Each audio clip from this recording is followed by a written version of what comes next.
Vamos a continuar donde dejamos. Estábamos hablando de la fuerza de roce y en particular del método de Coulomb, o del modelo de Coulomb, mejor dicho. Y ahora vamos a hablar de un caso particular de las fuerzas de contacto, que es el volcamiento. Supongamos que tenemos esta caja, esto es un diagrama de cuerpo libre, esta caja tiene un peso W y está en contacto con el suelo. Si el peso W se encuentra justo en la mitad de la caja, la fuerza distribuida va a ser una fuerza distribuida rectangular, o podemos pensar que va a ser una fuerza distribuida rectangular uniforme, de manera tal de que su resultante, su fuerza única resultante, sea una única fuerza discreta N ubicada justo en el medio de la caja. Esto lo que garantiza es que por sumatoria de fuerzas verticales, es igualado a 0, por supuesto, en equilibrio, esta N va a tender a ser igual a W, y si sacamos momentos, por ejemplo, respecto a este punto que está acá, el momento de ambas fuerzas va a ser igual, y en sentido contrario, por lo cual se van a anular.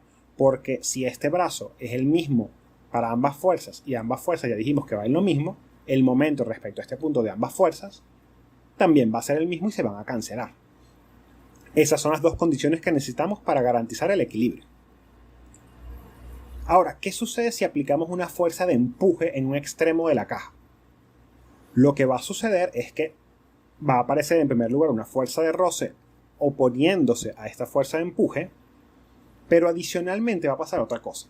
Por sumatoria de fuerzas verticales, esta normal sigue teniendo que ser igual al peso, ya que es la única otra fuerza vertical que hay. Pero ¿qué sucede si sacamos momento en este extremo? Si calculamos momento en este extremo, esta fuerza me genera un momento positivo, pensando que la dirección positiva es horaria, por supuesto.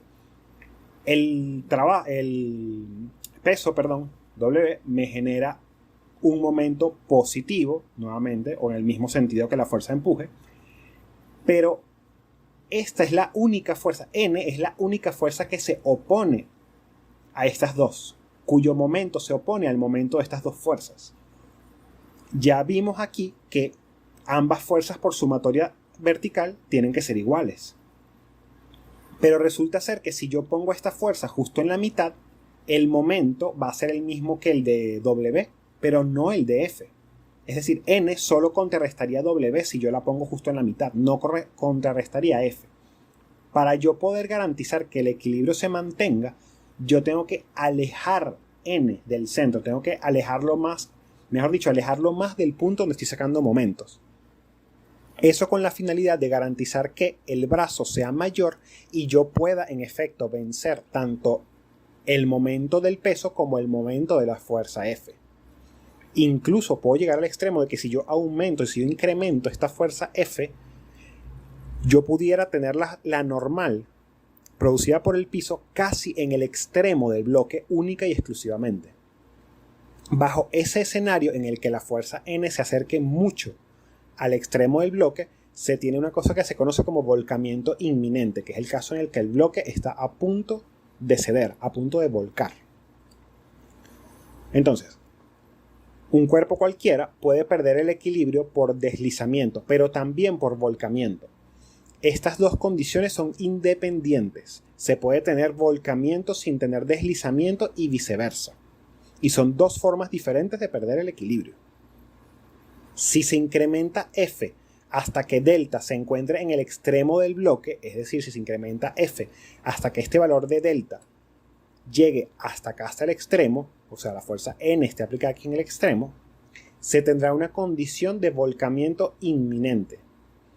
A este valor de delta, partiendo del hecho de que se encuentra N en el extremo, se le conoce como delta crítico. ¿Qué ecuación podemos usar entonces para definir esta condición particular de volcamiento? Bueno, la condición que se utiliza es una sumatoria de momentos en algún punto. En este caso estoy sacando momentos respecto al punto O. Por supuesto igualado a 0, por ser una ecuación de equilibrio. En ese caso, las fuerzas que aparecen son la fuerza F, que me genera un momento horario con un brazo de H, por lo tanto F por H, más W, que por fuerzas deslizantes las puedo bajar hasta acá, y me genera nuevamente otro momento horario con un brazo de el centroide en X, por lo tanto W por el centroide en X, menos N por todo este delta. ¿Por qué menos? Porque N va a tender a moverme antihorario. Como aquí iría menos N por delta, lo que voy a hacer es pasarlo para el otro lado sumando, y como era 0 el otro lado, queda nada más N por delta. Y esta condición particular es N por delta crítico. Esta sería la ecuación que uno evaluaría en el caso de volcamiento. Ya con problemas uno entiende más cómo utilizar este tipo de ecuaciones. Estas son las referencias que usé para la presentación. Muchas gracias.